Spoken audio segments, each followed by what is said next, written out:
Hi, this is Dennis with Second Chance Tackle. Today I have the opportunity to work on a Pflueger President.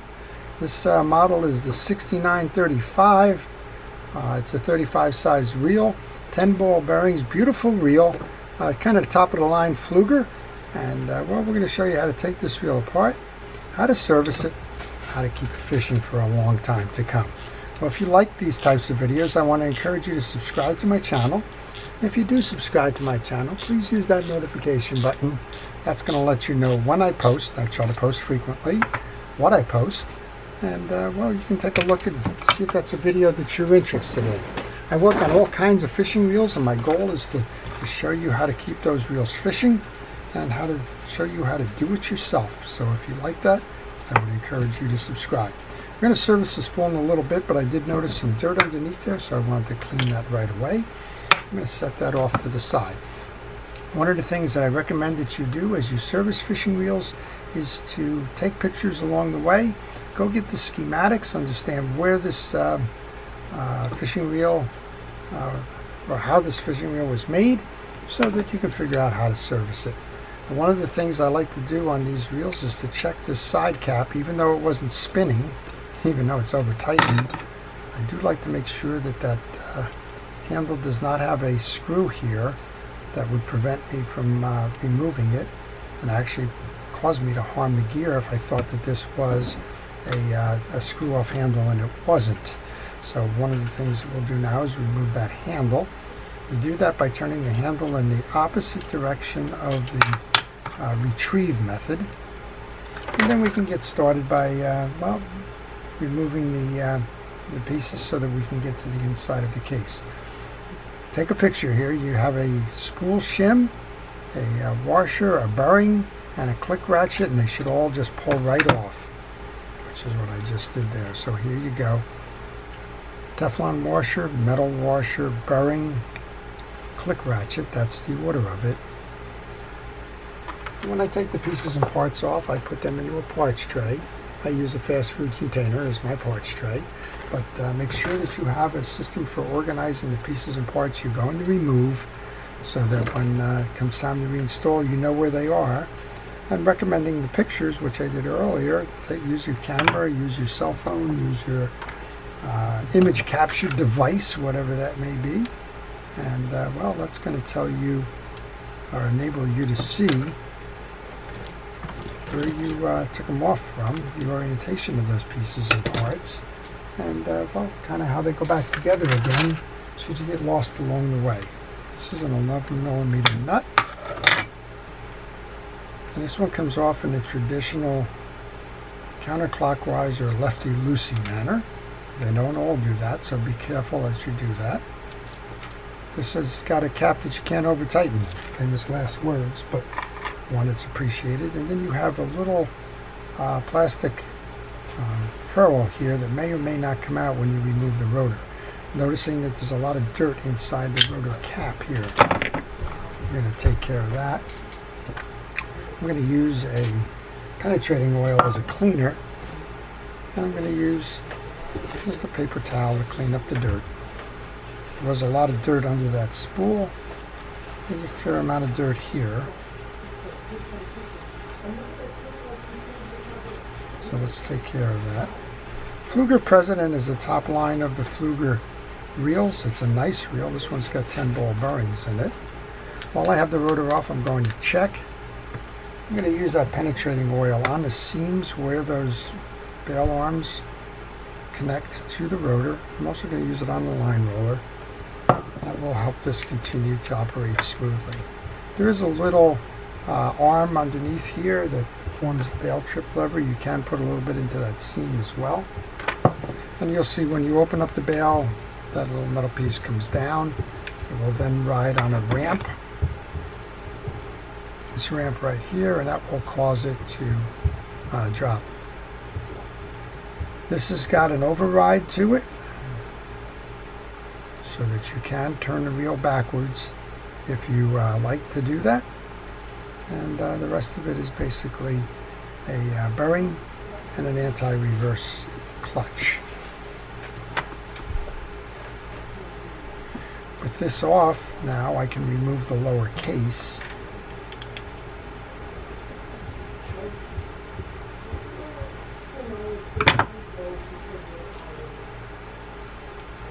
do that by removing the screws. There's several screws.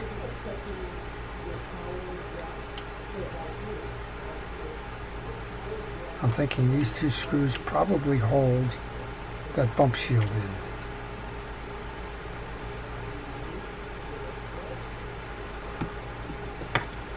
When you take these screws out, make sure that they are all the same size. If they're not the same size, note where the long or the short one may have come from, so that it's easy for you to bring it back. All right, let's see if that is what was holding these together. It's certainly holding it together on the one side. And be careful with these. You don't want to shatter these.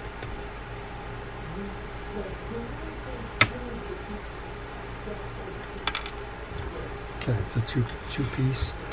And sometimes, yep, there's another screw here. Okay, we'll take that screw out. We'll leave the rest of this in place. We'll go up top there and try to service that. All right, so that's the one small screw on that side. We'll take our bump guards, put those in place. You should be able to pull this off at this point. Let's go ahead and bring this down so that we can remove our axle shaft.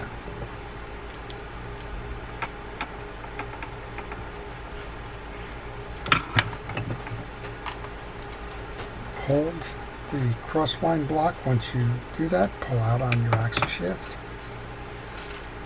Remove. Notice that that's the collar furl I was talking about. Don't lose that.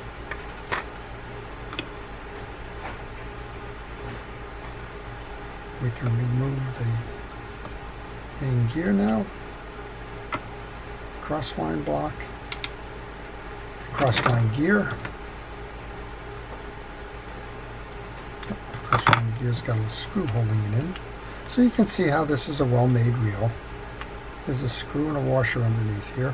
And if you had any questions, I'm kind of flying without radar here, but if you had any questions about this, you could go to the schematic. Those are available online. Got the schematic for the burst diagram, and that will show you how these come together, so that if you have any question about where a piece or a part goes or where it's coming from and so on, I'll be able to determine that. It's a nicely made gear, nice quality metal here. And I'm just cleaning up the dirt. So much of what you do in the servicing of a wheel is cleaning, inspecting, and lubrication. Alright, I took that screw out, so that should bring the washer and the crosswind block out. Go ahead and set that aside. There is a bearing on the back end of that crosswind block, in case you didn't notice. And here's the one that's always fun. We have an override here. It's got a spring on it. You need to be aware of that. I just got a project in. It's a Cabela's reel. It came new in the box that apparently doesn't have an override, and my guess is that spring either is not there or is disconnected. So be aware of that. I'm going to take the plate off here now to get to the bearing and the clutch.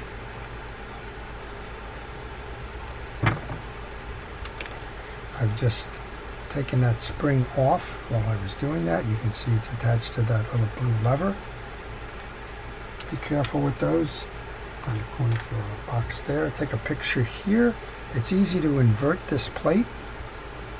Right? It means bring it upside down. So remember where your top side of the plate was. I'm going to leave it with the top facing me right on my desk there. And we should be able to remove this assembly now. Here is your whole assembly. Make sure that your case is clean. It is clean. I've got 2 ball bearings still in there. So I'm going to just clean this up. And this is a reel I found attached to a pole at a flea market. I was able to get a nice deal on 2 poles and 2 reels. They cost me $20 each. I think I did well. I know the cost of this the President's reel by itself was more than the price paid. Okay, the top end of this you don't need to touch. This is your anti-reverse clutch, your override. Be careful with that spring, your collar. There's a bearing up top and a bearing up on the bottom. You can slide all of this up, and as long as your pinion gear is clean, all you need to do is re-grease that pinion gear.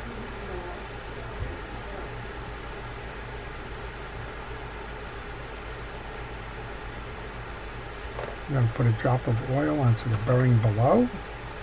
You want to keep the oil off of the anti-reverse clutch. And there's a bearing up top here. I'm going to oil that in the collar.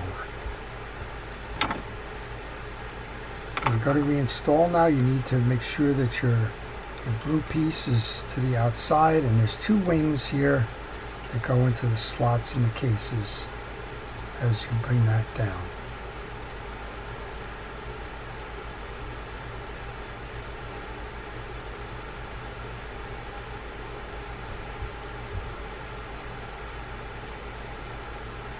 Okay, I just want to give this some spring over.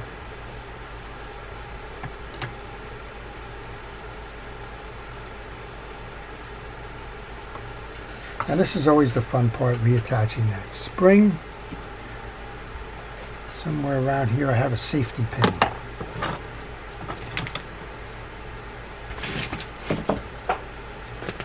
Safety pin. I can't seem to find it in a moment, so I'm just going to put this down for a second and go get that, because that's the tool of choice here. And the safety pin, but I also found that I forgot the little ferrule. I'm going to take my glove off now. I think the cleaning part of this exercise is done. That little ferrule belongs in the case here.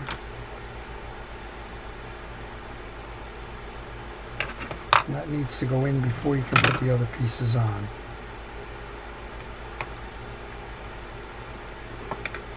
The ferrule's a top and bottom ferrule here.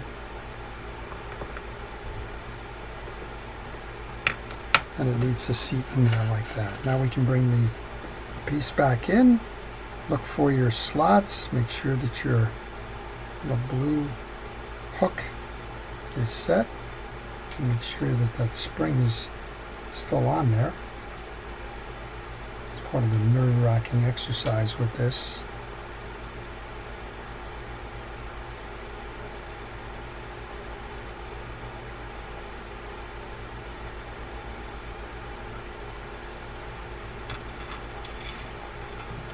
Trying to get that spring clear of the internal housing before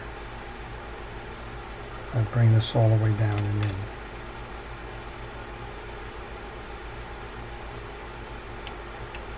Okay, now we can seat that. Not sure if I was successful with that spring or not. Alright.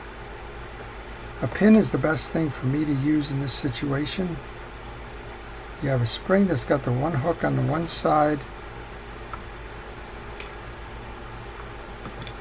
Needs to be moved to the other. I'm going to hold the bottom of that blue carrier so that hopefully I don't shoot the spring. And then this spring is going to be awful hard to find. And then I walk it over it with that point of the spring. There you go, we're set. And then this needs to come down a little bit, but that's how you do that one. Now we can grab the collar that holds it down. I'm looking for the little point that it sits on.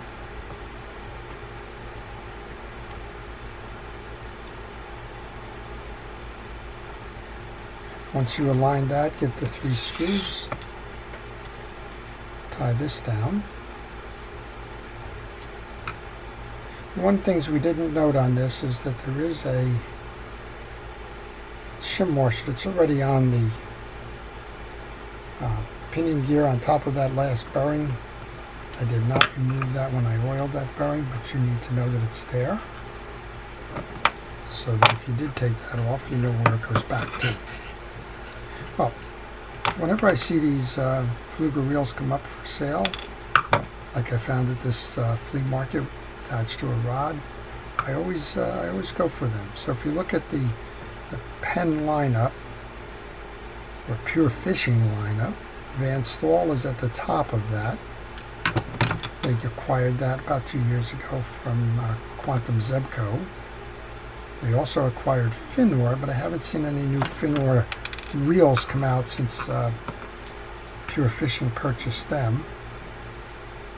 Then you have the Penn line. Then I think you have a number that really are dependent upon the type of fishing you do. They have Abu, Mitchell, Pflueger, Shakespeare, among others. And I believe that the Pflueger would be the next down the line in terms of a quality spinning reel after the Penn. And in some regards, I think it's even better than the Penn reels that are made, but personal opinion. Okay, we got all of that in. You can test, make sure that that anti-reverse is working, which is what I was just doing there for spinning. Once we do that, then we can turn our attention below. First thing we want to do is oil that crosswind gear below. Check on your crosswind. You have two pieces, a plastic piece and a crosswind block. Make sure that all of the teeth are clean. I probably took the glove off too soon, but I needed the dexterity on that spring. All right, front, back, and center for all of those. Bring the block over and seat it. And when you seat that block, make sure the block is laying low in the carrier. Go to my parts tray, get that little screw that holds all of that together. Let's go ahead and put that in.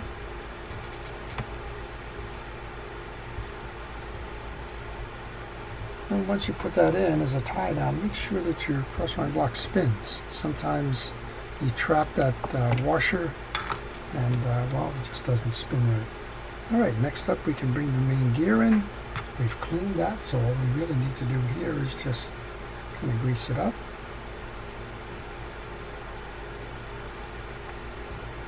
You want to get grease onto the teeth. This one was totally devoid of grease. And grease onto the back, which is going to drive that oscillation gear. I'm not sure if I remember, it's been a while, if I've oiled that back bearing, so go ahead and do that. Let's put the main gear in now. Bring our crosswind block in. Same thing, make sure it's clean underneath. This is the slot that's going to ride on that stud. Make sure that that's clean.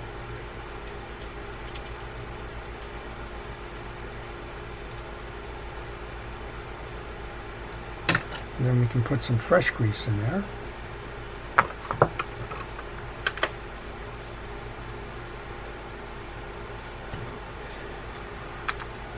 Got something stuck there for some reason. Fresh grease in the slot. Load the crosswind block so that it fits over the stud. And before we close this up now, we can bring our axle shaft through. There's a flat part on the axle shaft. Make sure that that's facing you as you're bringing it down. Load it in and align it so that the hole in the axle shaft comes through that crosswind block. Move it to your parts tray and get the screw that belongs there. Just tighten it down. A little bit of oil onto our case bearing. Now we can close the case up. This got a metal case on it. That's also important to me in terms of removing flex. So over time you start to learn some of the properties of these reels, which ones you like and which ones you don't. So on the gear side it has a metal case. On the other side it's a graphite case. So it's kind of a split materials there. I'll bring this back in. There's 3 long ones, 1 short one. If you didn't remember that, or if you didn't remember where they went, the way to go is to go back to your pictures, take a look. A small screw down here, and then before we put the other 2 on, we got to put that bump guard back in, because that screw is holding the bump guard in.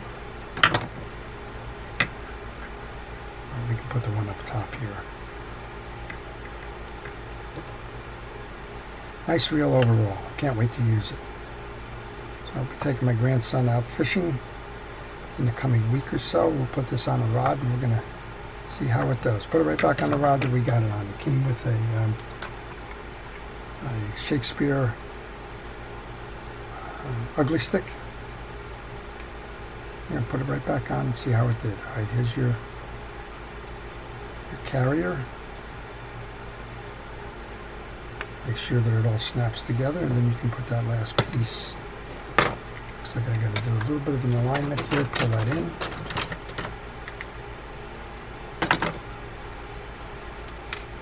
Alright, grab that screw and tie that down.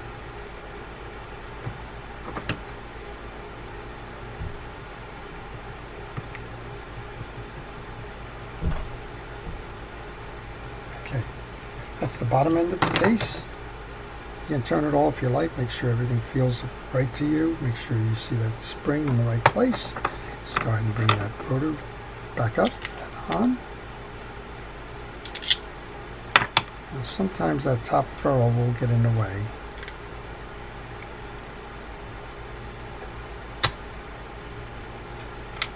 A rotor nut. And we noted that this one is a conventional right-handed thread, or righty-tighty if you will. And then just tighten your rotor nut down. Align your tie-down cap.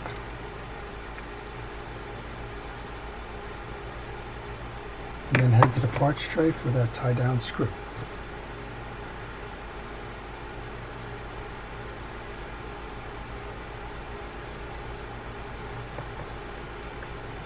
Okay, then we have the series that we noted before. We have our click ratchet goes on.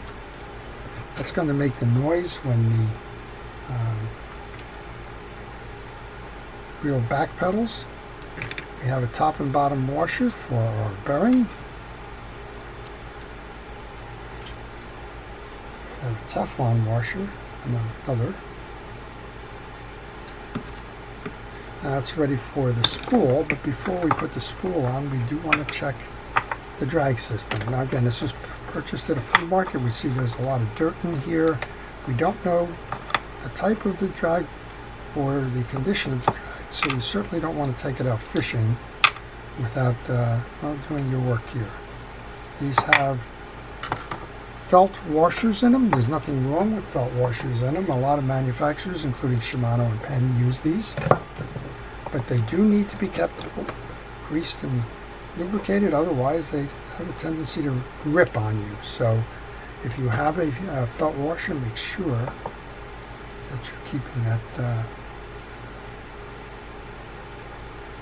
lubed up. All right. Just noticing something here look like dirt, but apparently it's just a plastic of the mold. Alright, first one goes in on that, and I use fishing wheel oil. You could probably put some grease on there. But I use the oil to keep them. This is a traditional 6 washer set, so the next one in will be a keyed washer, which is the rectangular center. We'll put the second of the felt washers in. The middle washer is the eared washer. We have our top felt washer. Boy, that one's dry. So make sure that you soak that in the oil. And our top washer. Then we can put that clip back on. And you can see I'm squeezing out the oil right now, or I can see it. Not a problem. Now we can load that onto our reel. Get that set down nice and tight. And tie it down with our cap. One thing I have not done is change the braid on this. I will do that. Again, just like everything else, if you don't know where it's been, best to eliminate it, the possibility of it being old and breaking. Handle goes on next. Final test. Oh man, that is a nice smooth reel. And as I mentioned, I got this $20 worth of poles, so I think I did okay here. Can't wait to see my grandson take this one fishing. This is a nice, smooth operating reel that's ready to go fishing. I hope you've enjoyed that. The Pflueger President 6935. It's got to take it apart, clean it, inspect it, put it back together again, including our little safety pin on the anti-reverse spring. And well, I want to take a moment and thank our first responders, our police, fire, safety, and rescue, for everything it is that they do to keep us safe, and for the way they do it in a professional and straightforward manner. I want to thank everybody for watching, and I want to encourage you to subscribe if you haven't subscribed already, and stay tuned, stay watching for the next episode. This is Dennis with Second Chance Tackle. Have a great day.